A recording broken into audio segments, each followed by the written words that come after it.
bienvenue sur cette conférence sur l'innovation en santé et la communication. Donc, bien évidemment, comme on le sait, on a un savoir-faire à travers l'innovation, à travers notre professionnalisme sur le plan médical et chirurgical, mais il faut le faire savoir d'une manière très large. Et pour le faire savoir, il y a vraiment des tips and tricks. Et à travers cette table ronde, nous allons faire au mieux pour partager avec vous ces tips and tricks pour pouvoir communiquer. Il y a des success stories quand même. Il y a des youtubeurs avec nous. Donc on a Paul-Mathieu Chiaroni qui est cardiologue et qui est en plus youtubeur avec des centaines de milliers d'abonnés. Une centaine de milliers. Donc c'est déjà pas mal. Les minutes de Jérémy. Donc Jérémy Guy qui est IAD, donc il est infirmier du bloc opératoire et qui est aussi actif sur les réseaux sociaux, que ce soit Instagram ou YouTube, avec aussi une centaine de milliers d'abonnés. Tout à fait.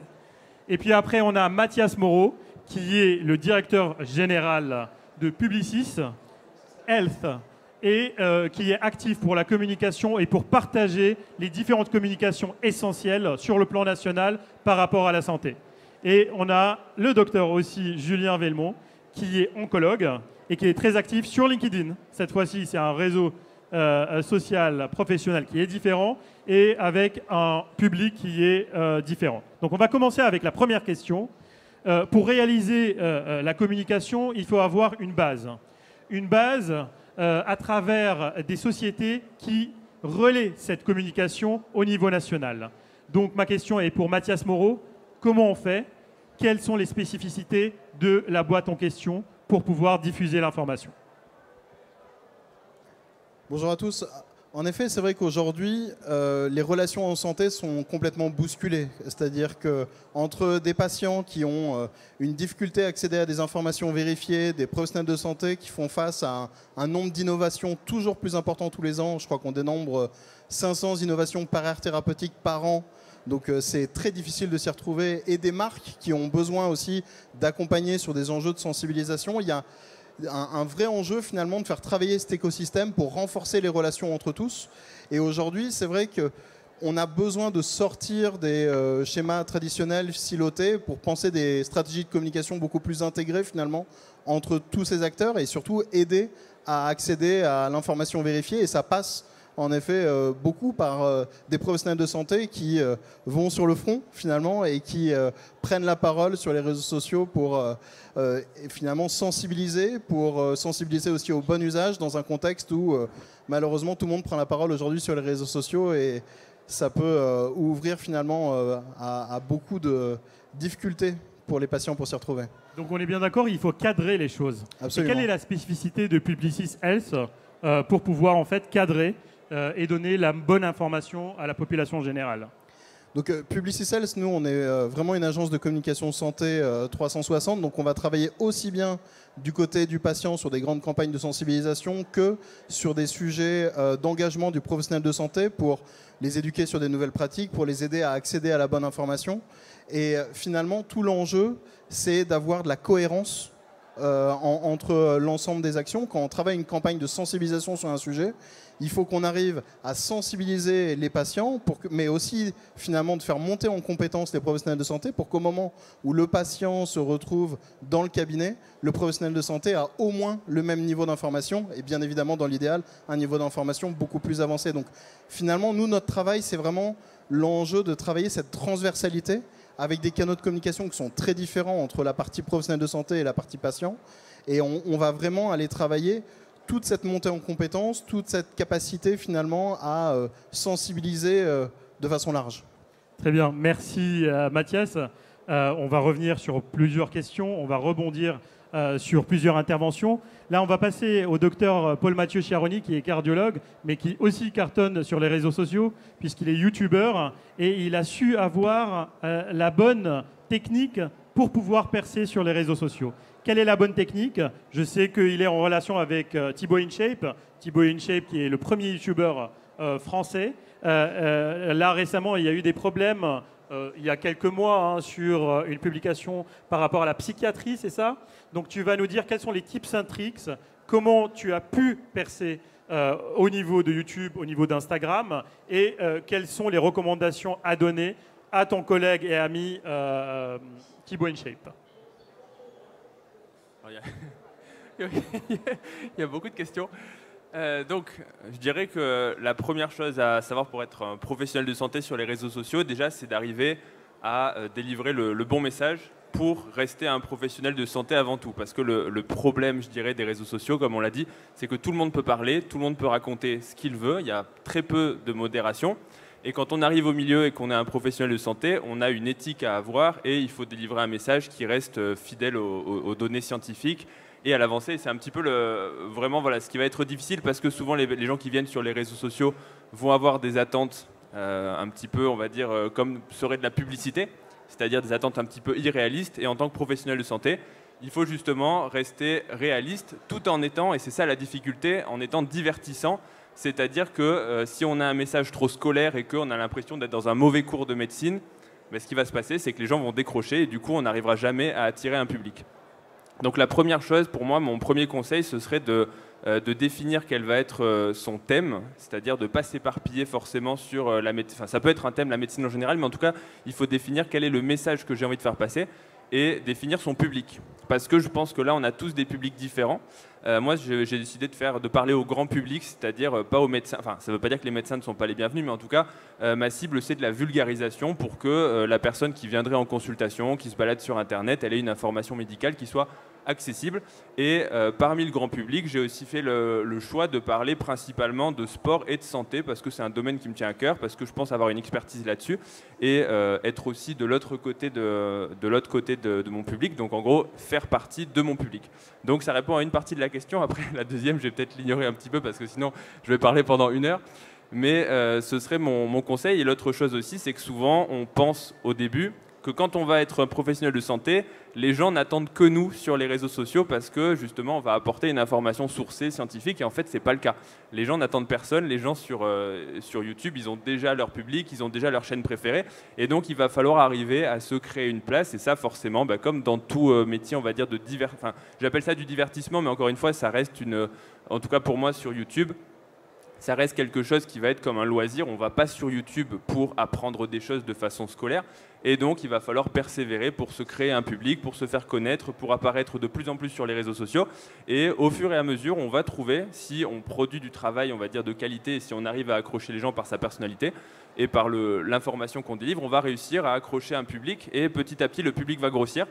Et l'autre difficulté, mais pareil, après je vais m'arrêter de parler, promis, sinon je peux parler pendant 2 heures, mais c'est qu'il faut énormément de temps consacré à cette activité parce que produire du contenu pour les réseaux sociaux, ça prend énormément de temps, du temps pour créer le script, pour réfléchir à ce qu'on va dire, pour ensuite le filmer, pour ensuite faire le montage, parce qu'aujourd'hui, il y a 10 ans, on pouvait poster une vidéo brute qui n'avait pas de montage, pas d'animation.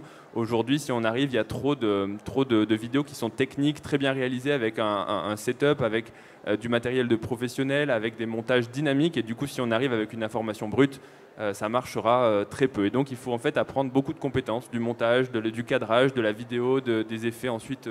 des effets vidéo, et c'est ça qui est très difficile parce qu'il faut bien sûr le juguler avec sa pratique médicale qui est déjà extrêmement fournie. Voilà, je vais m'arrêter de parler. Merci Paul Mathieu pour ces précisions. Est-ce que Publicis Health, elle peut abriter tous ces youtubeurs, tous ces influenceurs ou pas? Est-ce que c'est dans le programme?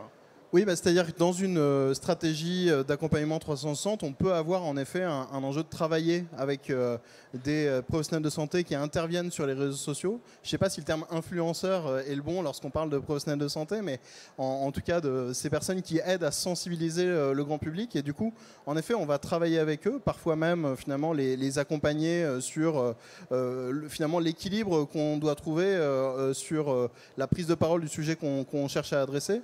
Et en effet, comme tu le disais, c'est aussi finalement une logistique que de réussir à communiquer sur les réseaux sociaux, donc, ou même d'ailleurs de faire parfois des capsules vidéo, même si c'est pas sur ses propres canaux. Donc nous, on va aller accompagner aussi des professionnels de santé pour faire des capsules avec eux, les aider à communiquer, et puis après, ça va s'inscrire dans une stratégie de communication plus large, parce que tous les professionnels de santé n'ont pas encore leurs propres canaux, leurs propres audiences, et on a quand même des enjeux de sensibilisation et donc cet accompagnement est nécessaire. Très bien, merci pour ces précisions. On sait très bien que, Paul Mathieu, tu es actif sur la thématique sport et santé, et ça c'est très intéressant. Et pour préciser, pour le retrouver sur les réseaux sociaux, il s'appelle le doc, on est bien d'accord. Donc pour rester dans la même thématique et dans les mêmes réseaux sociaux, on a aussi un autre professionnel de santé qui cette fois-ci est un infirmier, qui est actif, qui va nous raconter un petit peu son parcours de santé, mais son parcours de communication qui est réussi, qui est un succès aussi par rapport à ce qu'il propose. Donc les minutes de Jérémy. Jérémy, à toi. Je ne sais pas s'il marche. Pierre-Mathieu a déjà dit beaucoup de choses, donc je vais juste compléter. Moi, ma spécificité, c'est que j'ai un public qui est aussi composé de beaucoup de professionnels de santé. Alors, j'ai réussi le pari de toucher un public assez large dans les professionnels de santé, donc pas que des infirmiers. Je touche aussi pas mal d'externes en médecine et aussi des internes ou des médecins qui veulent se faire des récaps sur des pathologies en particulier de façon précise. Et comme tu l'as très bien dit, l'objectif, ça va être de faire des vidéos qui sont à la fois courtes et à la fois qui sont riches en informations.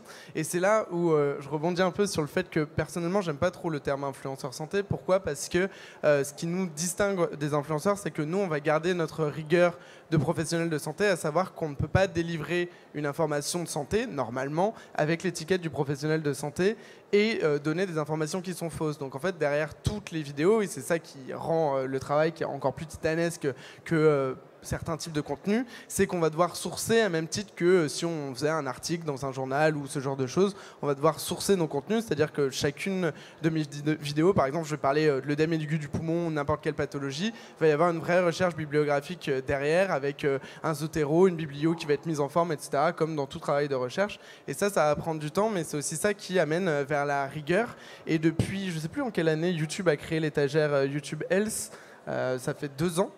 YouTube a choisi de nous accompagner à travers ça parce que justement, comme on disait, n'importe qui peut s'exprimer sur les réseaux, même des personnes qui ne sont pas professionnelles de santé et même des personnes qui vont délivrer une information qui est fausse. Et depuis du coup 2 ans, on a été intégré sur le programme qui s'appelle YouTube Health, où en fait les professionnels de santé qui rentrent leur numéro RPPS et qui vont postuler pour ce programme vont être référencés en tant que professionnels de santé. Donc si par exemple demain vous tapez sur YouTube infarctus du myocarde, qui est peut-être une thématique que l'on a en commun d'ailleurs, vous pourrez tomber en priorité sur des vidéos qui ont été éditées par des universités ou des hôpitaux ou des professionnels de santé comme nous qui ont été affiliés au programme YouTube Health. Donc ça ne garantit pas 100% de rigueur parce qu'on est juste affilié à un numéro RPPS, mais déjà ça prouve que c'est du professionnel de santé, mais derrière effectivement c'est à nous de maintenir cette rigueur-là. Et moi pour le coup je suis vraiment intéressé par la pédagogie et je suis actuellement en première année de pédagogie en sciences de la santé, et une des règles qu'on dit justement de comment on fait un contenu court. Alors un contenu court, je m'entends, hein, c'est une 12aine de minutes sur YouTube pour effectivement accrocher des personnes, et ça je pense que c'est un des meilleurs conseils que j'ai eu et que du coup je peux transmettre, c'est d'essayer d'avoir un storytelling comme si on racontait une histoire. C'est-à-dire que même si vous allez raconter une pathologie qui est compliquée, je dis n'importe quoi, par exemple je vais sortir une vidéo sur la sclérose en plaques, plutôt que de parler directement de la pathologie avec des termes médicaux, etc., et on va essayer d'aller imager en prenant un exemple, en imageant comme on pourrait raconter une histoire presque... Alors, presque raconter une histoire à un enfant, mais c'est pas péjoratif, on va pas niveler vers le bas le niveau de la vidéo, parce que derrière on va rentrer dans le plus technique, mais le fait d'aller imager et de profiter du fait qu'on a un format vidéo où on a une liberté qui va nécessiter du montage, comme tu l'as dit, etc., on peut se permettre de se distinguer par rapport à un cours magistral assez basique avec un tableau noir. Là on peut se permettre de faire des animations, de mettre des images, de vraiment plonger le spectateur dans une histoire à travers une vidéo qui va être pour autant très sérieuse, mais un peu comme l'avait initié Jamy avec C'est pas sorcier à l'époque, je pense qu'il y a une inspiration commune, et c'était aussi un pari d'essayer de faire le C'est pas sorcier de la santé en reprenant les codes de la pédagogie qui est fait à travers ça. Et c'est une question pour vous deux, quel est le réseau social le plus réceptif par rapport à ce que vous proposez? Possible, probable. Alors, on va dire que chaque réseau social a sa particularité. Sur YouTube, moi, de base, c'est mon réseau social préféré parce qu'on peut faire des vidéos longues, on peut vraiment développer un sujet. Après, pour des vidéos courtes, ça va être forcément plus Instagram, et alors un petit peu TikTok, mais moi, j'y suis très peu.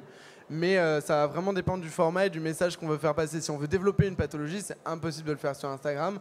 En revanche, si on veut faire, je dis n'importe quoi, je traite pas mal des gestes de secours. Si on fait un rappel sur comment réaliser un massage cardiaque, oui, Instagram sera un moyen parfait de diffuser rapidement de l'information.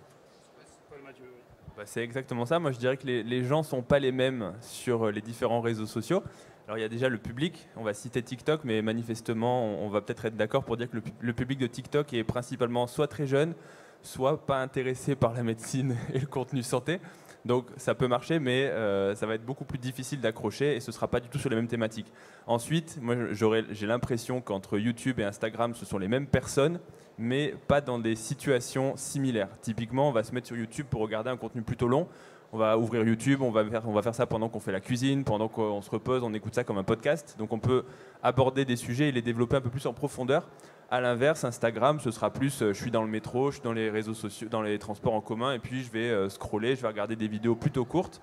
Et donc, comme l'a dit Jérémy, ce sera difficile d'aller aborder et de faire des vidéos longues, puisque des vidéos longues sur Instagram ne vont pas forcément marcher, alors que sur YouTube, ça marche beaucoup mieux. Et à l'inverse, sur YouTube, les vidéos courtes, c'était la mode il y a quelques temps, il y a une dizaine d'années. Maintenant, aujourd'hui, le format qui marche le mieux, on va dire, c'est plutôt entre 10 et 15 minutes. Plus long, ça peut décourager, mais plus court, c'est pas mis en avant par la plateforme. L'autre grosse différence entre les deux plateformes, c'est que c'est le référencement, c'est-à-dire que YouTube, par exemple, vous tapez sur Google, encore une fois, infarctus du myocarde, vous allez aussi tomber sur des vidéos qu'on traite sur YouTube, sur Google, parce qu'il y a la force de Google derrière YouTube. Alors que par exemple, on va faire une vidéo, encore une fois, on fait la même chose sur Instagram, elle va peut-être être vue pendant une semaine, mais 6 mois après, elle est dans les méandres de l'algorithme d'Instagram, elle ne ressortira jamais, et sur Instagram, personne n'ira taper infarctus du myocarde. Très bien, merci pour ces précisions. Et là, on va passer à un autre réseau social qui nous tient à cœur, puisque pour les professionnels de santé et les professionnels en général, LinkedIn est notre base pour pouvoir aussi discuter, transmettre, fédérer une grande communauté autour de nous. On a notre oncoradiothérapeute, Julien Velmont, qui a très bien travaillé sur ce réseau social. Comment on peut percer sur LinkedIn? Quel est le parcours à avoir? Et bien évidemment, on accueille aussi l'Enchanted Tool. Vous nous rappelez son prénom? Il s'appelle comment, Julien? C'est Miroki. Qui va être avec nous et qui va nous présenter après avoir répondu à cette question. Bienvenue à toi, Miroki. Donc effectivement, quand il aura fini de faire sa roulette... LinkedIn. Comment on perce sur LinkedIn? Déjà, il faut savoir que quand j'ai commencé, il y avait très peu de médecins qui utilisaient LinkedIn, et en tout cas qui l'utilisaient juste pour dire regardez, j'ai publié tel article dans tel journal, et ça s'arrêtait là. Et en fait, j'ai eu l'idée à la base de me lancer en disant moi, j'ai envie de partager des choses avec des gens. Alors moi, c'était pas forcément médical au début, c'était connecter avec des gens qui ont les mêmes intérêts que moi. Et qui ont un niveau entre guillemets de réflexion qui soit plus poussé que effectivement ce que on peut trouver sur TikTok. L'idée c'est d'avoir une vraie interaction, un truc un peu bidirectionnel, chose qu'on n'a pas forcément je pense avec Instagram ou YouTube, où on fait du contenu, où on partage à d'autres, mais il n'y a pas forcément le retour en face. Et donc moi mon idée c'était vraiment de faire un aller-retour entre les gens, et donc j'ai fait des très très belles rencontres sur LinkedIn grâce à ça. Et du coup c'était partager le quotidien d'un médecin, radiothérapeute, et surtout la réflexion qu'il y avait derrière nos décisions du quotidien. Moi, ce que je disais à chaque fois, c'est que j'ai eu la chance, entre guillemets, de mourir plusieurs fois, puisque j'ai accompagné malheureusement des centaines de personnes dans la fin de vie. Et du coup, à chaque fois, la possibilité de se poser la question sur sa propre vie, de ce qu'on est, ce qu'on fait, où est-ce qu'on va, etc. Et c'est quelque chose qui m'a été donné, moi je vois ça comme un cadeau. Et en fait, de partager la réflexion que j'ai tirée de cet enseignement, c'est un truc qui a énormément plu. Ce que je dis à chaque fois, ce qui marche le plus, mes posts qui marchent le plus sur LinkedIn, c'est quand je parle de la mort. Pourtant, parce que c'est un sujet qu'on ne traite pas souvent, c'est un sujet qui est difficile, et pour autant c'est un sujet où on a plein de choses à en tirer. Et donc comme j'ai eu la chance de voir ça plusieurs fois, ça m'a permis effectivement de percer. Ensuite, ma deuxième spécificité, donc je suis radiothérapeute, et je suis radiothérapeute pour les enfants, donc c'était un sujet qui était assez difficile, et d'essayer d'aborder avec un peu de légèreté ce sujet-là en disant voilà ce qui s'est passé, voilà encore une fois les enseignements que j'en ai tirés, ça a beaucoup plu. Et donc ce que je retiendrai aussi moi pour ce genre de réseau, qui est un réseau vraiment plus sérieux, c'est d'être authentique. Il n'y a aucune fois où j'ai dit je vais dire un truc que je ne fais pas. Non, c'est ce que je fais, comment j'ai réfléchi, et puis voilà ce qu'on en pense. Donc je pense que sur des réseaux un peu comme ça, c'est ça, c'est être consistant. Ça, je pense qu'on est tous d'accord là-dessus. Si on publie une fois de temps en temps, ça ne marche jamais. Mais surtout, c'est d'être authentique, de raconter vraiment avec le storytelling, comme tu disais Jérémy, c'est de raconter une belle histoire, pas pour enjoliver les choses, mais parce que c'est ça qui nous motive, c'est ça qui nous a motivés depuis la nuit des temps. C'est les histoires, c'est le mythe fondateur, c'est Ulysse, c'est des choses comme ça. Et c'est ça qui marche. Et donc du coup, dans les nouveaux moyens de communication, donc on parlait de Miroki. Donc moi, mon travail, c'est de la radiothérapie. Donc je fais des rayons pour le cancer des enfants. Et donc pour moi, la radiothérapie, c'est on tire de manière très précise sur une tumeur. Mais pour les gens, c'est on vient tous les jours, du lundi au vendredi, 10 minutes par jour, pendant 1 à 2 mois. Vous imaginez chez un adulte, on vient, en plus la machine, au bout d'un moment, ça peut faire mal, les rayons, etc. Et vous imaginez la même chose chez un enfant qui va être tout seul dans cette pièce de radiothérapie, sans personne pour l'aider. Et du coup, voilà, exactement, il comprend tout à fait. Et du coup, on a eu l'idée de développer un partenariat avec donc, la société Enchanted Tools qui est là et qui développe le robot, pour que ce robot il puisse accompagner les enfants dans la pièce de radiothérapie, pour que l'enfant ne se sente plus jamais seul dans cette pièce de radiothérapie. Et pour parler de communication, pour accorder avec la communication, on va pouvoir faire dire à Miroki beaucoup de choses sur l'information, sur la maladie, sur les machines, sur les traitements, sur les effets secondaires, avec un médiateur qui va être le robot. Donc on supprime un petit peu l'effet blouse blanche, on supprime l'effet c'est un professionnel de santé qui va me parler, et on fait passer la même information par un médiateur qui est le robot, qui permet de rendre ça beaucoup plus acceptable. Donc je pense que c'est ça, la communication, c'est emprunter des chemins de psychologie, de storytelling qui nous sont propres à tous, d'accord ? C'est inscrit dans nos gènes, et pour les faire passer soit par nous directement, soit par des médiateurs qui nous permettent de transmettre un message, et message qui, à mon sens, et ça je pense que aussi c'est une réflexion que vous avez vous, c'est de dire quand je publie quelque chose sur LinkedIn, est-ce que ça va être quand même utile ? Comme vous dites, on est des professionnels de santé, on n'est pas là pour influencer les gens, je vous raccorde parfaitement en disant qu'influenceur j'ai un peu de mal, on n'est pas là pour en faire, on est là pour délivrer un message, et donc à chaque fois que je poste, je me dis est-ce que finalement ce message il est vraiment utile, ou est-ce que ça ne sert pas finalement à grand chose ? Et donc je pense que pour percer, c'est pas forcément publier tous les jours, c'est être consistant avec des choses qui servent à quelque chose et à quelqu'un pour un but précis, et lui il en est le parfait exemple. Très bien, Julien, toi tu as dit sur un post, il faut publier le mardi, c'est Moi, ça ? tous les mardis à 7h depuis 1 an et demi. Tout à fait. Alors, on va faire un tour de table concernant LinkedIn. Mathias, qu'est-ce que tu en penses de LinkedIn et comment on peut optimiser cela à travers Publicis ? LinkedIn, c'est évidemment un carrefour incontournable pour les communautés professionnelles, dont les professionnels de santé, parce qu'aujourd'hui, on peut finalement communiquer aussi bien avec tout type de professionnels de santé, finalement, des chirurgiens, des cardiologues, des pharmaciens. C'est donc une bonne plateforme de sensibilisation, d'éducation, finalement, y compris auprès des professionnels de santé. Et puis, il y a le grand public, finalement. Le grand public dans la vie active, c'est du grand public qui a besoin aussi d'être sensibilisé, qui en effet va peut-être consommer davantage LinkedIn que d'autres réseaux sociaux parfois. Et donc c'est un canal qui doit être anticipé parmi les autres. Et puis après la fréquence de contact, les outils, les formats, je pense qu'il faut en effet rester sur quelque chose de consistant et puis imaginer des formats courts qui sont impactants et qui peuvent s'inclure assez facilement dans le quotidien des personnes qui les regardent. Très bien. On va passer donc à Jérémy.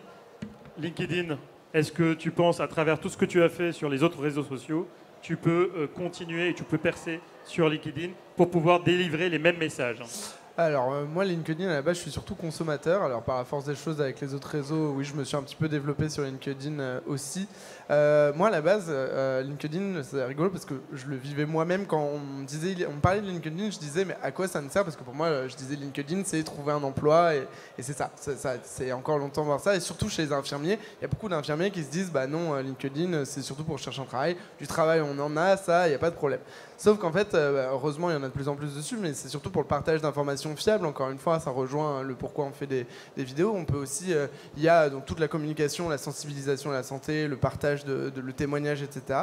Mais il y a aussi, je trouve, beaucoup d'études qui sont partagées, des études où on peut faire facilement, je trouve, de plus en plus se tenir à jour des dernières publications scientifiques qui sont parues ou justement des questionnements. Il y a beaucoup d'échanges professionnels, de pratiques. Je trouve que ça participe au maillage et aux échanges qu'il peut y avoir entre les différents CHU, entre les différentes spécialités. Je trouve que ça va vraiment être très riche, même sur le plan purement scientifique et médical finalement. Et après, il y a aussi cette partie, comme on disait, pour informer le grand public, où on se rend de plus en plus compte que c'est un vecteur pour partager des informations, faire de la santé publique et de la sensibilisation. Donc c'est quelque chose que je développe juste, je n'ai pas beaucoup de temps pour les LinkedIn, mais petit à petit, effectivement, j'aime bien publier dessus. Et c'est vrai qu'on voit aussi que c'est un réseau professionnel et que c'est plus sérieux et il y a plus de feedback aussi sur ce type de réseau-là que sur Instagram ou YouTube, par exemple.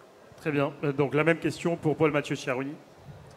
Moi, c'est un petit peu pareil. C'est vrai qu'il y a beaucoup d'informations très intéressantes, notamment des cas cliniques ou des choses qui vont servir à notre pratique professionnelle. Moi, à titre personnel, je suis dessus, mais pareil que Jérémy, je consomme seulement pour des raisons de temps principalement. C'est qu'à un moment donné, il ne faut pas se disperser. Et on se rend compte aussi que sur chaque réseau social, c'est des vidéos donc différentes. On ne peut pas publier la même chose sur TikTok, sur Instagram, sur YouTube. Donc ça fait déjà beaucoup de boulot. Et donc à un moment donné, les journées, donc 24 heures. Donc c'est pour ça que je suis pas dessus. Enfin, je suis dessus, mais en tant que consommateur. Alors Julien, les autres réseaux sociaux, pour aussi partager la même thématique, la même douleur par rapport à la mort, par rapport à la difficulté dans le monde de l'oncologie. Est-ce que c'est dans tes projets ? Alors moi j'ai trouvé la solution, donc je suis un grand utilisateur de l'IA générative, etc.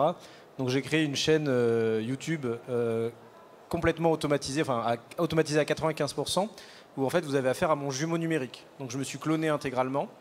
Ma voix, c'est ma voix, mon visage, c'est tout moi, sauf que c'est pas moi. Et donc en fait je ne crée juste que le texte que je veux faire dire, donc le texte est bien fait par moi, mais c'est ensuite mon jumeau numérique qui fait la vidéo directement. Et donc ça me permet de faire comme ça des shorts de 1 minute sur une question d'oncologie, une question, 1 minute. Et on a publié déjà presque, je pense, 80 vidéos ou presque une centaine de vidéos. Donc 80 shorts, une question et une réponse. Et c'est toujours un truc monté à l'IA. Encore une fois, pas pour bâcler le travail, mais pour être un peu partout et pour quand même avoir une information. Et ensuite, là, j'ai envie de monter une chaîne YouTube un peu plus poussée, où là, pour le coup, ce sera moi. Mais le sujet reste encore à définir. Voilà. Très bien. Est-ce que tu peux nous faire une démonstration avec Nikito ? Miroki. Miroki, une petite présentation de 2 minutes. Alors, quelles sont les spécificités de Miroki ? Qu'est-ce qu'il fait ? Comment tu l'intègres en oncologie ? Donc vous l'avez vu déjà lors de la présentation sur le robot pour ceux qui étaient là. L'idée c'est que donc, il doit être là pour l'enfant pendant la séance de radiothérapie. Donc on est en train de monter tout un nouveau parcours de soins où le robot fait partie du parcours de soins, où on veut créer une sorte d'attachement entre le robot et l'enfant. Donc on est en train de réfléchir au meilleur, à comment faire exactement pour créer un attachement sécure et intéressant pour que le robot et l'enfant puissent s'attacher dans un minimum de temps. Puisque finalement, entre le début des traitements et la première fois où l'enfant rencontre le robot, il se passe un temps qui est assez court. Donc en 3-4 séances, il faut qu'on arrive à favoriser un attachement. Donc on a designé tout un parcours de soins. Donc il y a Miroki, on a aussi des avatars numériques qui vont pouvoir interagir avant avec l'enfant, où il y aura Miroki mais dans les tablettes et dans les téléphones. Et ensuite, c'est plus de l'interaction. Alors vous allez voir, donc, du coup il est sur la boule, c'est pour pouvoir le déplacer facilement. On a pris un petit côté mignon, parce que si on avait pris un Optimus de chez Tesla, je pense que les parents et les enfants seraient partis en courant. Donc celui-là, il avait bien, il a la bonne taille aussi pour les enfants. Donc en termes d'acceptabilité, globalement, j'ai vu aucun enfant qui est parti en courant. Et ma fille l'adore. Pour vous dire, elle en veut un pour Noël, donc c'est plutôt bien accepté. Miroki, est-ce que tu peux me dire ce que tu fais ici ? Je suis ici à Moodin Tech pour me présenter, parler avec les visiteurs et partager des moments avec eux. Je rencontre des personnes super sympas et passionnantes. Et en plus, ils disent que la vérité, rien que la vérité. D'accord, donc voilà, c'est hyper intéressant, donc c'est hyper fluide. Et donc on a vraiment tout un parcours avec un gros pôle de recherche sur ça pour faire les choses bien, pour vraiment que l'enfant se sente plus jamais seul. Du coup, tu viens faire quoi à Montpellier avec moi ?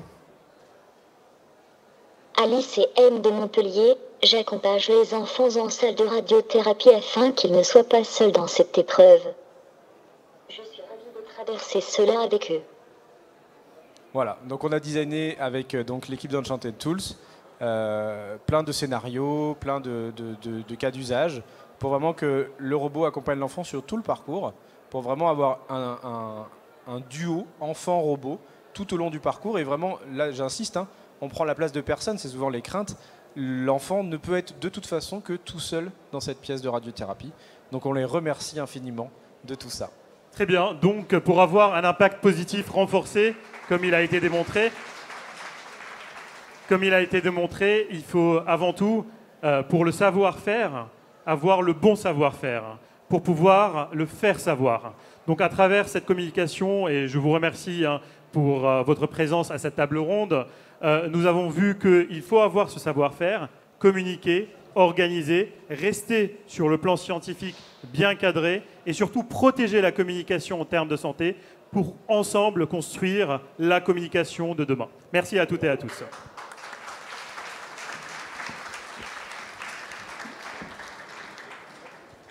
Il y a des questions, on a 5 minutes pour des questions pour les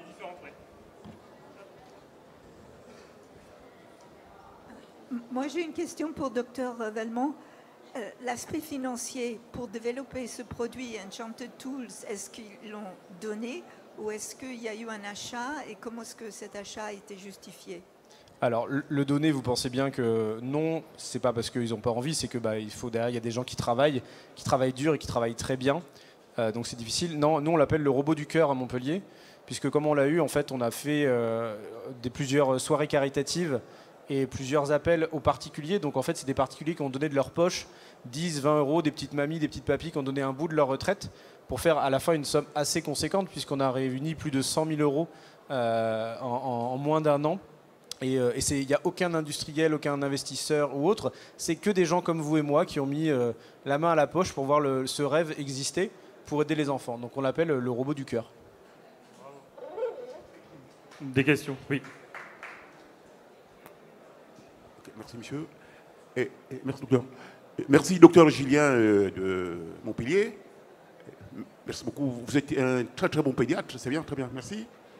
Alors, et comme c'est qu'a dit monsieur le fermier, est-ce que vous avez les retours des parents? Parce que quand vous irradiez le cerveau, exemple, parce que vous faites la radiographie, et quand vous irradiez, exemple, le cerveau chez l'enfant,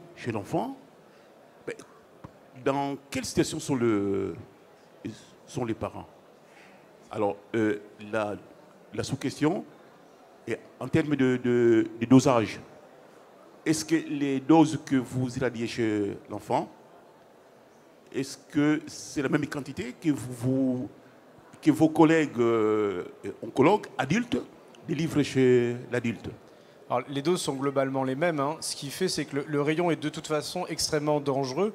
Donc on fait la radiothérapie dans un bunker. Il faut imaginer 2 mètres de béton, 10 cm de plomb dans tous les plans de l'espace pour arrêter le faisceau. Donc forcément, et donc ça que ce soit adulte ou enfant, c'est à peu près, les doses sont à peu près similaires. Ce qui va changer, c'est que de toute façon, si vous restez dans la pièce avec l'enfant, en 3-4 jours, vous avez les cheveux qui tombent et vous n'avez plus de globules. Donc c'est très très compliqué. Ce qui fait finalement la spécificité de la pédiatrie, c'est que dans le parcours de l'enfant en pédiatrie, c'est la seule fois où il va être tout seul. Pour la chimiothérapie, papa-maman peuvent être avec l'enfant. Pour la chirurgie, papa-maman peuvent l'accompagner jusqu'au bloc. Pour le scanner, le rayonnement est quand même bien moindre, donc on met un tablier de plomb et on est protégé. Là, je vous dis, il faut 2 mètres de béton et 10 cm de plomb. Donc en fait, il n'y a personne qui peut aller dans cette pièce hormis le robot. Et donc du coup, là, ça prend tout son sens. Et ça prend tout son sens aussi pour les parents qui sentent que leur enfant ne va plus tout seul, c'est vachement bien. Et pour nous, soignants aussi, c'est finalement un soignant numérique. Ça ne fait que nous augmenter, puisque ça nous rend service aussi. Oui, juste une petite curiosité. Les questions que vous avez posées à Miroki, ce n'étaient pas des questions d'enfant. Si l'enfant, pendant le traitement, dit Miroki, j'ai très mal, qu'est-ce qui se passe? Alors il peut tout à fait répondre. Là bien sûr on a calibré les choses pour les choses, donc il a déjà des scripts pré-inscrits, mais c'est très très large. L'idée c'est que le robot il peut quand même parler de tout. Il est branché sur un LLM type ChatGPT pour faire simple, et du coup il peut parler vraiment de tout, et ensuite on peut orienter les questions et on peut aussi borner les questions. C'est ce qu'on fait, on essaie de faire aussi. On ne veut pas que l'enfant puisse poser des questions sur la mort, ce genre de choses. Avec le robot c'est quand même compliqué. Mais par contre, moi j'aime bien en consultation demander ce que les enfants aiment. Donc par exemple, si l'enfant adore les dinosaures, le robot pourrait être capable de parler de dinosaures pendant 8 heures sans se fatiguer. Oui, j'avais une question pour Monsieur Guy et Chiaroni. Je vois beaucoup une tendance aux États-Unis où il y a beaucoup de médecins qui prennent la parole sur les réseaux sociaux, notamment YouTube, où ils font part de leur expertise sur un sujet ou un autre. On va les voir citer des médicaments, des thérapies, ce genre de choses. En France, j'ai l'impression que ça ne se fait pas trop. Quel est votre avis sur ça? Est-ce que ça va arriver en France aussi? Est-ce que l'éthique en France va empêcher que ça arrive?